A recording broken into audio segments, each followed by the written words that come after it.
Hi there, I'm Seth Abramovitch, senior writer at The Hollywood Reporter. I'm Chip Pope. I'm along for the wild ride. And welcome back to another edition of It Happened in Hollywood. Now, Chip, have you heard this expression that the kids are using? It's called problematic faves. Problematic faves? Problematic faves. Is that like a hashtag? What is that? I think it's a term that sort of started emerging from like Reddit message boards, and it refers to artists that you may love, but suddenly a cloud of doubt and maybe bad behavior and Me Too and, artists like Louis C.K., R. Kelly, right, Chris Brown, there's a million. They're now being called problematic faves. Maybe those guys are no longer faves because so much bad press has come out about them. But this week we're going to do an episode, and that's really going to be the central theme of it.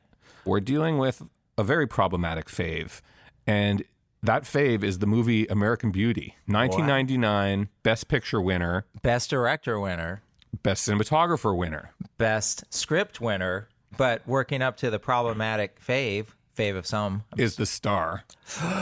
Best Actor winner. Kevin Spacey. Boo. Boo now. 1999, yay! But boo. Right now. Well, our guest this week worked very closely with him. It's Thora Birch. She played his daughter in the film, and she has a lot of conflicted feelings about this movie, which she's still very proud of. And we talked to her about that and a lot of other interesting stuff about the making of American Beauty. And that's what's on this week of It Happened in Hollywood.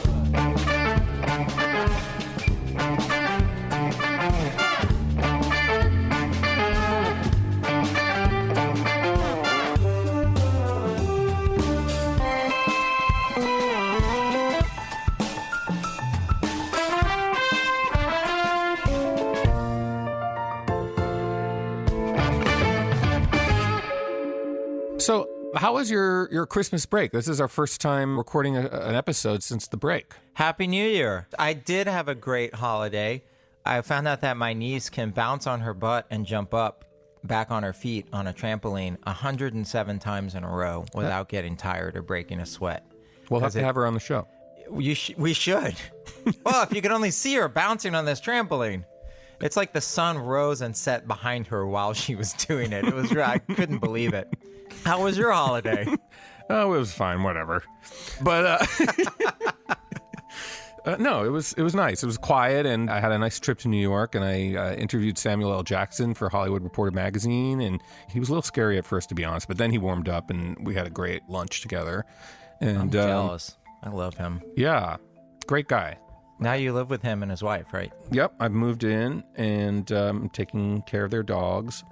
No, I'm not. You're chained to his radiator. Like in Black Snake Moan. I got it. I didn't have to explain further? No. Okay. But the one weird thing was a kind of collective weirdness that happened, which was on Christmas Eve when everyone should be hopefully with their family or people they love and, around wrapped gifts and whatnot. Suddenly, Twitter exploded with this video that Kevin Spacey put out. He hadn't said anything since all these allegations of sexual improprieties against underage young men, and some of them were of age. And then he comes out in character as his character from House of Cards and speaks in this drawl directly at the camera. And I don't know what he was saying. Do you? It was just bizarre because he goes like, didn't he say like, face it, you missed me. And it's kind of like, he means Frank Underwood, right? He doesn't mean Kevin Spacey, I hope, because no one's missing Kevin Spacey. You might miss the character of Frank Underwood because House of Cards isn't as good anymore, but oh boy, it's a problem. I didn't understand it. Problematic fave. A problematic fave, yeah, exactly. Anyway, it was sort of fortuitous that our last guest that we recorded our interview before we took our holiday break was Thora Birch, and the topic we wanted to talk about was American Beauty, a movie that I think both of us had a lot of conflicted feelings, but something about that movie really sticks in your mind. Entire sequences were exactly as I had remembered them. Yes, it's not my favorite movie of all time, but it is a movie that you can't deny has a certain draw. And you can't deny that it's well written and well acted and well put together. So there's this script floating around Hollywood, and people are into it. And there's this young actress. She's very young. She's 16. And her name is Thora Birch, a child star. And she had been, acting since the 80s. She was born in Los Angeles. Her parents were actually from the 70s, former porn stars. Her mother was actually in Deep Throat, not the main actress from Deep Throat, but a supporting one. And they both left that world behind and became more artsy showbiz folk, I guess, based here in LA. And she was chugging along with some great parts in, films like Hocus Pocus and Monkey Trouble, that classic. And, she was sort of had a reputation of being a very sort of chipper, eager Disney kind of girl. And then she had turned 16 and she was ready for something a little different. And this hot script was circulating around town.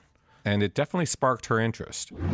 I read it, and for me at that age, I didn't have a lot of in-depth knowledge of, let's say, independent cinema from the mid to late 70s. So for me, I hadn't seen anything like it. I hadn't seen anything like it. I certainly hadn't read any scripts like it. And it just seemed so fresh, but also so poignant and so layered. And I felt like every character was well drawn and communicated a great wealth of emotion with very few lines. And the way exposition was laid out was so subtle and hidden. And I don't know, I completely latched onto it immediately, loved the story, and also just fell in love with Jane. And I remember telling, my people and my family and everything, like, oh, I really responded Jane. Like, I feel like this is my part. And some people were like, oh no, but Angela is the much more flashy one and much more of a fun role and kind of like in line with things that you've done before. And I kind of railed against that. I was like, yeah, that's maybe true, but also I can't stand Angela. So, and there were a lot of parallels in odd ways of just like her moroseness and the fact that she was just so introverted and closed off, like was a part of my personality that was true at the time. Mm-hmm. But it was also the same part of the personality that I was always fighting against, being a child actor and a performer and somebody who has to go into a room and, shake hands and make jokes and all that. That was the persona of me, but I felt like Jane really spoke to like the inner me. So I think that that's one reason why I really responded to her. So she has a couple meetings with Sam Mendes, who's this British theater director who's going to be directing the movie. And they hadn't cast yet the part of Lester that was her father. I think there was some talk about William H. Macy at some point, and I thought that was a great, thing. But then just the audition process just kept getting elongated. Like it kept lasting longer and longer and longer. And I got confused as to like, well, yeah, but I met it on this like months ago and I heard great feedback. So what's going on? And then I was shooting a TV movie in Oregon or outside Portland in Oregon. And I got called away from that to do a final screen test.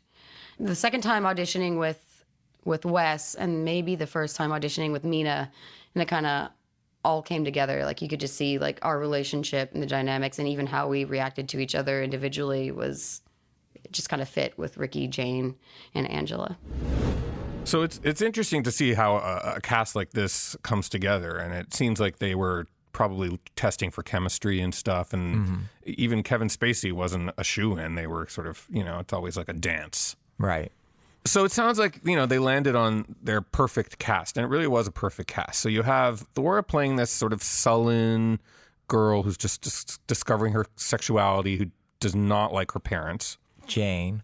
Living in the suburbs. Mm-hmm. And then you have Kevin Spacey and Annette Bening playing her parents, who've stopped having sex a long time ago and really don't remember why they love each other. Mm-hmm. But for some reason, they're staying together. The story of everyone's parents. And then you have her best friend, Angela, played by Mina Suvari. She is kind of, I guess, a prototype of the self-obsessed teen that we see so often in today's life. The selfie-type person. I think we'd call her an influencer. Yeah, I was going to say, she might be an influencer. And then Ricky, the sullen kid who just moves in next door with the repressed military father. Right. Well, that's Wes Bentley in a breakout role for him. And he sort of peers through a video camera for a lot of the movie. And he's just very dark and brooding and sexy and disturbed and deals weed and all the Sounds like things. you love him. Well, Sounds like you know, like the bad boy. You total slut. You've got a crush on him. What? Please. You were defending him. You love him. You want to have like 10,000 of his babies. Shut up. So Sam Mendes, I believe he did theater at some place called the Donmar Warehouse in London, and he had rebooted Cabaret to much acclaim. And, you know, he was a sort of creative mind, but he came out of theater, and so he made sure in their shooting time that they had a good chunk of time to actually sit down and rehearse. It was pretty fascinating to hear how that actually played out. These rehearsals, he comes out of theater, so does it feel like you're putting on a play? Were you doing it start to finish, the script? I believe the first week was a lot of that, just read through collectively as a cast. And then the second week was more like sectioned off where everyone would get together and we'd be like, oh, okay, well, we're going to do this bulk of scenes. And just like there was also a lot of therapy involved in the rehearsal. It was a lot of opening up and trying to share things from our own lives about why we related to these characters and you know how they paralleled and also differentiated from things that we were feeling and thinking, and like everybody brought a lot of themselves to it. I know Annette did a lot of like research about women that were kind of becoming obsessed with the self-help realm and everything, and she brought a lot of that into it. Kevin was like working out obsessively and kind of already ready in the headspace of Lester, even in rehearsals. So it was just kind of fun to see everybody doing their own thing. And then there was like Wes, Mina, and I, who are just like these kids who are basically just incredibly excited to be there and watching these already masters at their craft perform and trying to absorb as much as we could from them, and also put on a good game face. Like, yeah, no, we definitely should totally be here too. Like, you know, we're completely entitled because we got cast. Right. Exactly.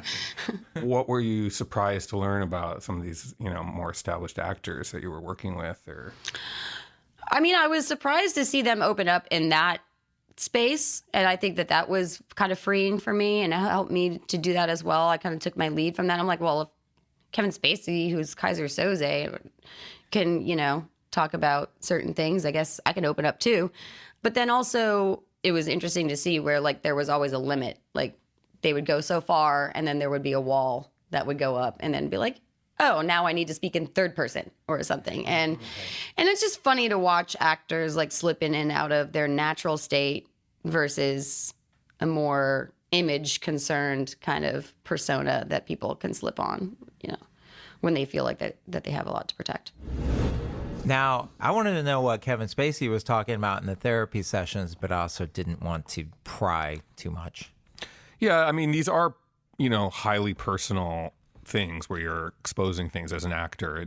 That's why it's not like a regular workplace. That's what I don't think people understand, that for actors, you're sharing crazy personal things. You're going to dark places in your head. And it's places you would not go to in life if you're just having a casual conversation with someone or just at or in a quote, 9-to-5 job, office. unquote. Yeah, Yeah, exactly. like, because people would just think you're the office weirdo if you go into those things. It's a different work environment completely, and I think Hollywood is having hard adjustment right now, realizing, well, no, it's a workplace and we need HR and everyone needs to behave themselves. But it might end up, you know, having a bad effect on the final product. I don't want to say for sure, but, you know, I think you do have to kind of go to crazy places and do crazy things to elicit great performances sometimes. Yes. So all the actors are bonding in their therapy sessions, and the teenagers kind of bonding, and they're creating these intimate performances that Mendes would get out of them. But keep in mind, these are flesh and blood teenagers with hormonal teenage needs.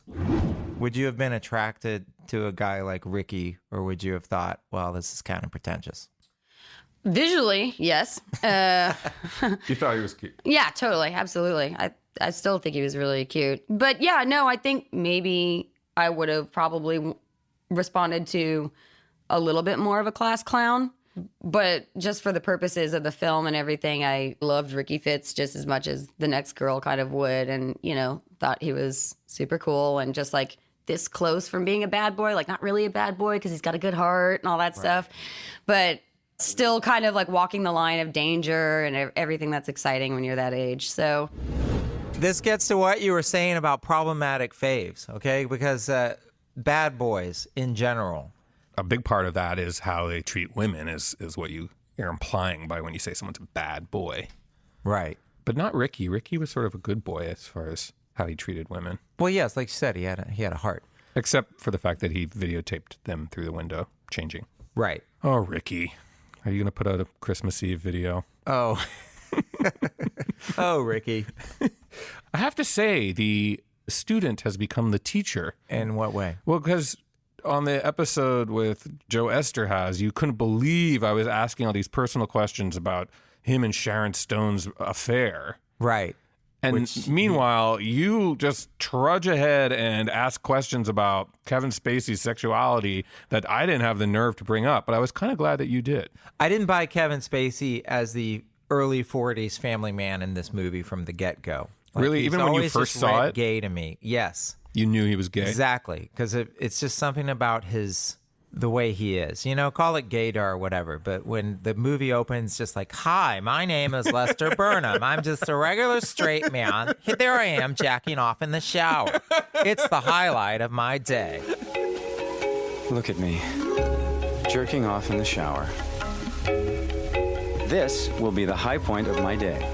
It's all downhill from here. Kevin Spacey is a gay man playing this straight character. But he's also at the same time trapped in the Hollywood closet because in 1999, and even now, really, I mean, what are there? A bunch of gay leading men? I mean, it just doesn't happen. You have Rupert Everett and his career went right into the toilet. It's like the only out gay lead, basically. It's a real gay house of mirrors, this movie. Now, while I field some complaints from GLAAD over your imitation of Kevin Spacey, why don't we go back to the interview? I think it's very accurate. You watch the movie, it's hi, I'm Lester Burnham. All right, cut to the interview. When you meet Kevin Spacey when you're 16 or something, is like the gaydar going off, or how does that? Chip, why don't you just cut right to the chase? Well, I don't know. I'm just wondering. I mean, here's what I can say about that. It's not like we were hanging out off camera and just like chilling and bonding when we weren't working together, I mean, he went off and did his thing, and like all I know of Kevin is that when we were on set together and doing a scene together, he was one of the most generous actors I've ever worked with, in the sense that there was no warfare going on with him at all. Like, he was the most giving. Sometimes I think I might have thought that he was acting even better when it was my close-up, or like it was just, he's just that great to work with. But apart from that, he was kind of an enigma. Like, I didn't really get to know him personally. Like, I never really saw him around, other than the most I got to know him was during the rehearsal period. And even that, like I said, was kind of limited because like he would be open and then like wall. It got too personal? Maybe, but it was hard to tell because he would often share personal anecdotes about his childhood or certain things like that, or things that he thought would inform Lester. And so I, at the time, was like, wow, you said that to a room full of coworkers. That's pretty ballsy. Like, I don't know that I would feel that comfortable doing that. But because he did, I was like, oh, okay, well, maybe I can, chip in here with an anecdote or whatever. But other than that, I don't know. Like I said, he was one of the best actors to work with. And apart from that, I don't really know too much about him. The chemistry between Kevin Spacey and Annette Bening is amazing in this film. Yes. And I'm thinking of a few scenes, one where they kind of reconcile for a bit and they almost remember what they used to like about each other. This amazingly poignant moment where everyone lets their guards down for a second and you can breathe, and it has an amazing resonance on the audience. When she gets upset about he's almost spilling the drink on the couch? Yes. Yeah, that scene. But then, of course, the polar opposite of that scene is all the fireworks and fights that they have, which are really fun to watch. Yeah. They're both firing on all cylinders. And Thora as well, who had to sit between them for a lot of them. I think my favorite are the dinner scenes, just because for me, like, shooting them was such a memorable moment, and it's still some of the most powerful memories that I have of the experience of shooting American Beauty. Was like definitely from just watching Kevin and Annette engage in full-on combat warfare, like just laying it all out on a talent level, on an energy level, and it took so long because we shot it from different angles, and Connie was like doing his thing with the lights, and it just was so intense, and trying to absorb their ability to handle that, and also recognize that they also were dealing with their own stress levels and concern for their own characters and their performances and everything, and watch them work together in tandem, but also with a little bit of combat mixed in, is fascinating. And I was terrified that I'm just like, well, I guess I could just sit here behind the roses and like hope that maybe I have something to react to that someone will pay attention to, but also just completely absorb. I was just trying to be as sponge-like as Jane was at that point and just like learn from the masters. You two do whatever you want to do whenever you want to do it, and I don't complain. All I want Oh, is you the don't same... complain? Oh, please, excuse me. I must be psychotic then. If you don't complain, what is this? Yeah, let's bring in the laugh meter and see how loud it gets on that one. You don't complain.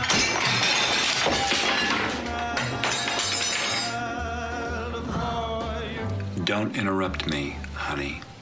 How many times did he throw that plate of food at the wall in that scene? I think in total, probably about in between 7 to 12 or something. Wow. That was an art department day for sure. That was a busy art department props day. Because they had to keep cleaning the wall. Yeah, well, it wasn't always the wall. Like for the one shot, you can see it land on the wall, and then the rest of the time, I think if I remember correctly, they put up this huge blanket thing, and he was just throwing it against the blanket so it wouldn't break. Right. Yeah. You know, I don't think there's been a lot of teenage nude scenes in Oscar-winning Best Pictures. And this movie has 2. So this is the kind of thing I don't think you'd see anymore in movies. Just nude scenes with 2 teenage actors, including one 16-year-old. It's pretty edgy. And once again, Scoops Pope confronts our subject. Hey, look, the people want to know. People want to know about this. It's just basic BuzzFeed journalism, Seth. Great. You need to get on board.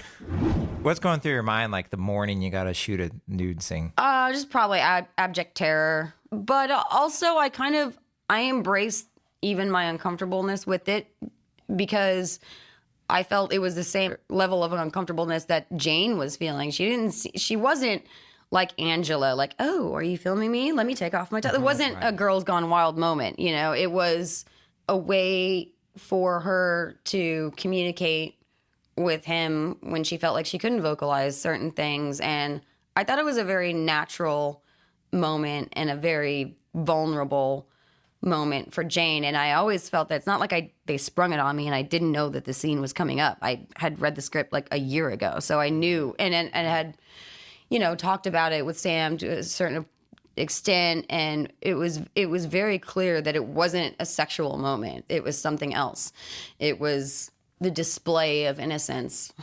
I don't know. It sounds so lame, but it does. It sounds lame, but it's also what was going on at the time. And so I just for that moment, like in the morning, maybe I had some vanity attached to it. We're like, oh, I didn't lose all the weight I wanted to lose or whatever. But after that, you know, you just forget about it. And the environment on the set was it was so closed off. I was like, can't we just let a few more people in, please? I mean, this is just all this special treatment. Yeah, all this special treatment is not exactly helping.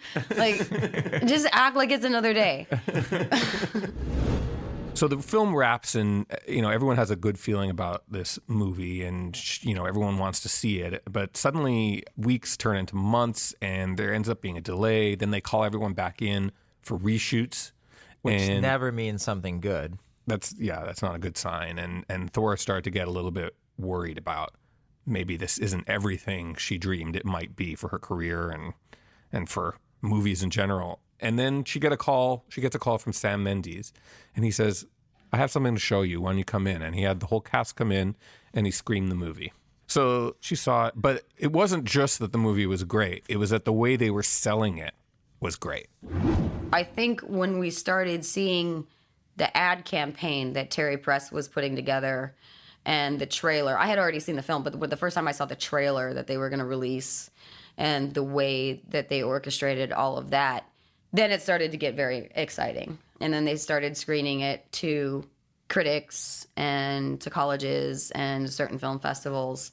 And we went on a little bit of a mini tour with it, just taking it around the country and talking to people who were seeing it and watching the reviews trickle in. And it reached kind of a fever pitch, and it was incredibly exciting. But also, that was a great year. Like, there's a lot of great movies that came out that year, and it was a stiff competition. But I remember DreamWorks sent over, like, they would send over booklets, and we still had cassettes back then. So, like, VHS cassettes full of news clippings from, like, you know, Minnesota and Kansas and stuff like that, where even the TV news stations there were like talking about American Beauty and giving it good reviews and everything. And so they would compile a media. Yeah, kind of. Yeah, like real data collection stuff. You know? But just to give you a sense of how much this is. Well, honestly, even looking back, I kind of wonder, like, maybe they shouldn't have sent all that to me. You know, right. You know, but it's I was like so the happy original that they did. internet comments. Did you ever read reviews about yourself when you, I guess, or I mean, I read the or reviews. I read maybe too many more than I should have, but they were all so good. Like, I was kind of scouring to see, like, somebody say something bad about it, you know. I wasn't interested from the point of view, like, oh, this is going to be great for my career. Like, are they going to say anything about me? How is this going to impact me? It was more like, look at what we did. Look at what we were a part of, and look at how people are responding to it. And it was incredibly fulfilling. And I think partially even the reason it was more so for me, because I had a scar tissue from Hocus Pocus. Because when Hocus Pocus came out, nobody really liked it, and nobody went to go see it, and you know. But and now it's the making of that film was the only other time where I was so excited and felt like so jazzed to have been a part of it, and just had so much fun. The experience was so great, and I loved the material and loved my character and loved everything about it. It comes out, and nobody gives a shit. And that was like, it lasted with me for a long time. So I think the part of the reason where I was like happy to pour over all of the stuff from American Beauty, because it was finally going the other way. Right.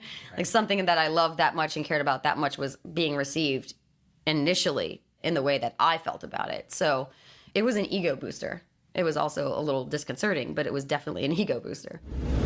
So, of course, you know, with all this buzz building, it fulfills all of its promise and wins an astonishing number of Oscars and becomes, you know, the most talked about, imitated, parodied, you know, in a year filled with big movies. This was the biggest of that year. Right. The marimbas were a ringtone, right?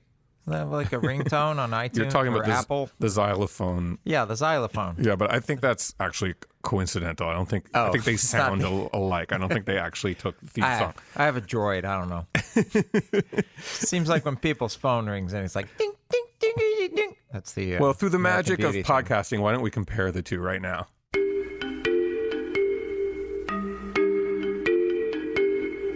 Okay, that was the theme song from American Beauty. Now here's iPhone's xylophone ringtone.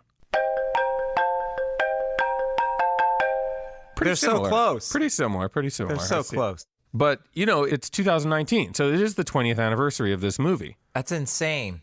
So, yeah, first of all, 20 years? Oh, my God. Where have 20 years gone? But also, typically, you know, a movie like this had won so many Oscars, a nice round number like 20, you'd have a lot of celebratory screenings, Q&As, reunions. Victory laps. But it doesn't seem like it's going to be the case for American Beauty, which is kind of a shame. Have there been talks with the 20th coming up of doing any of these kind of reunions? I mean, there might have been, but I don't see that. Before Kevin, you mean? Yeah. There might have been, but I don't know. I didn't hear anything. I don't hear anything. And so how do you process that? Because this is, I'm sure, one of the proudest moments of your career. And how do you react to this kind of news breaking, kind of trickling out? It's not even one day. It like went over. No, it kind of was one day. I mean, I kind of like remember, like, it was not that long after the Harvey thing. And then I get a notification on my phone, like we all did, you know. Oh, Kevin. And I'm like, oh, okay, wow, great, that's good. And then it kept coming and coming and coming. And like, yeah, it's traumatic, you know, it hurts like hell. But it is what it is, and I have to separate that, because at the end of the day, that doesn't really have anything to do with the movie or the script or the characters that we were playing or the experience that we had. It's just a personal matter that's incredibly unfortunate and was handled incredibly poorly. So it sounds like you were upset for the victims, but also upset that this was sort of ruining something that was really close to you, meaning the movie. I mean, mainly, I was shocked to find out the age of certain individuals. That was that's the most judgmental one can become about any of this, where you just like really you're like, dude, fucking kids, man, what the fuck. But again, it's like you can't help but feel like, oh great, now we have this stain on the film. But at the end of the day, it's like a constant reminder, no, it shouldn't be on the film. Like, what is Conrad Hall to blame? Like, who's to blame? It's Kevin for whatever. It doesn't have anything to do with American Beauty at the end of the day. And I think, or I hope at least overall, like some of that will dissipate from how people regard the film itself. I think it is at least someone like me who was a part of American Beauty to at least try to remind everyone that, like, look, it was an entire community that made this film, and we all did it because we loved the film, and it doesn't really have anything to do with Kevin at the end of the day. I'm not an apologist for the film, but I see it from I think mainly because so much time has passed, I think I finally have objectivity with the film. I no longer feel personally tied to it in any way, and yet I don't feel detached on a personal level, but I can kind of look at it from other people's point of view. And also just as someone who was connected, just to remind them just to watch the movie. Like, that's all it is. It's a movie, people, you know? Just like the great Joe Esterhazy used to say. Just a movie. It's just a movie. Remember, kids, it's just a movie. I don't know who that impression is. It's not Joe Esterhazy, though. Well, I mean, what can we say? Thora, you were amazing. Yes, she was so honest and open with us, and she endured my dumb questions. And we also asked her quite a bit about Ghost World, because Ghost World's one of my favorite movies, but it's just not making it into the podcast. But God, subscribe to Chip's Patreon, and you can have the Ghost World material. Yes. I mean, it's really up to you, but I would recommend giving American Beauty another look. It definitely is something that it still causes a lot of controversy, independent of, anything that Kevin Spacey's done. Anyway, a lot to think about this week. Some of it was fun, and some of it was a little bit tough to think about. But that just seems like life right now. That seems definitely like the world seems like life that we're in, the entertainment world that we're in.